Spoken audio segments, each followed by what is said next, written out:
भाग घेणाऱ्या जरा टाळ्या वाजवा डॉक्टर कल्याणी गजानन पद्मने, टाळ्या बघूया त्यांची देवी.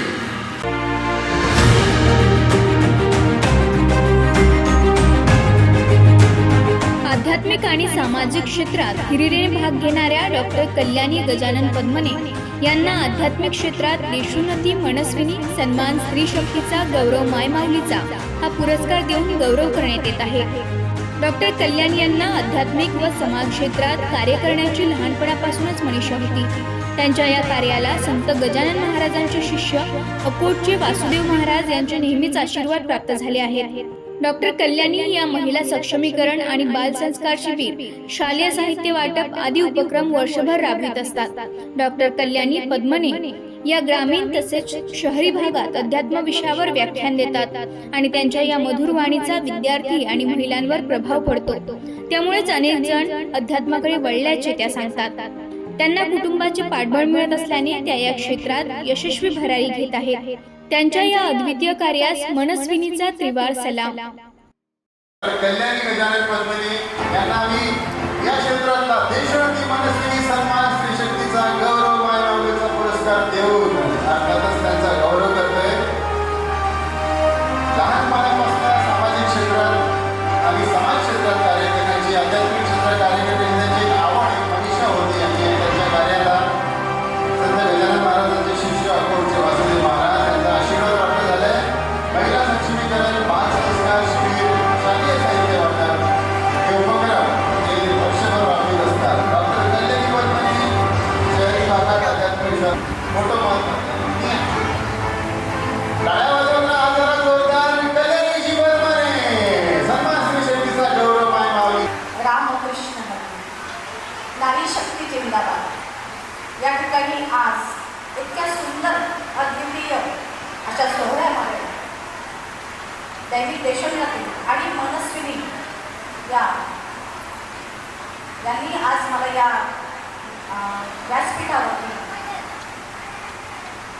हा सन्मान देऊन सन्मानित केलं. त्याबद्दल मी मान्यवरांची खूप खूप आभारी आहे.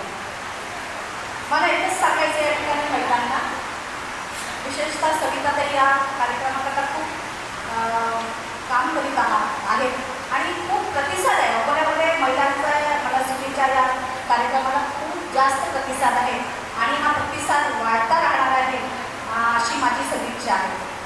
या ठिकाणी महिलांना एकच सांगायचं की या ग्रुपचं जे नाव आहे ते मनस्विनी म्हणजे मनावरची स्वामिनी आहे. मनावरची स्वामित्व करते ती स्वामिनी आणि मन हे सगळ्या व्यक्तींचं राज्य आहे. आपल्याला अध्यात्म म्हणजे फक्त मनाला जिंकायचं आहे. एकदा का आपण मन जिंकलं की आपण संपूर्ण जग जिंकलं. आणि म्हणून अध्यात्म म्हणजे माणसाची परिपूर्ण अवस्था. अध्यात्म म्हणजे असं नाही आहे की मी काहीतरी वेगळं करते आहे किंवा मला काहीतरी कमीपणा यावा असं नाही आहे. बऱ्याच वेळा आपल्याला खूप अध्यात्मामध्ये गैरसमज असतात. तर मी या ठिकाणी तुमच्या सगळ्यांना संत वासुदेव महाराजांच्या चरणाला स्पर्श करते आणि सगळ्यांना विनंती करते की आपल्याला अध्यात्म काय. अध्यात्म म्हणजे पूर्ण इंटरनल ट्रान्सफॉर्मेशन इज कॉल्ड अध्यात्म.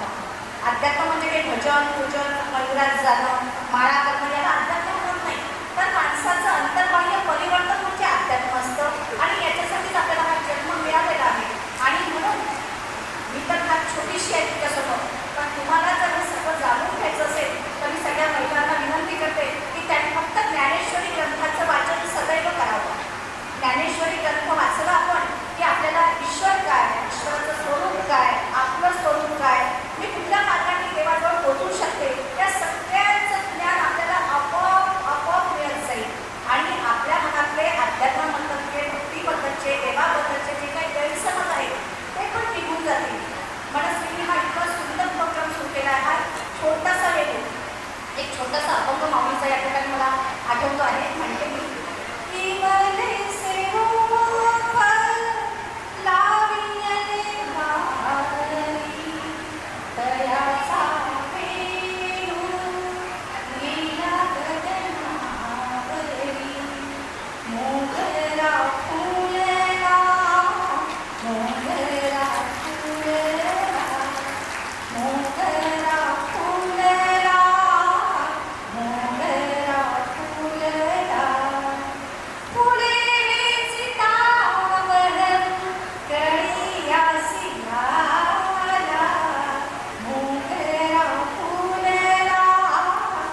ही सदिच्छा देते. आणि या ठिकाणी आजचे कार्यक्रम सगळ्यांचे डान्स अतिशय सुंदर झाले. सगळ्यांचं मला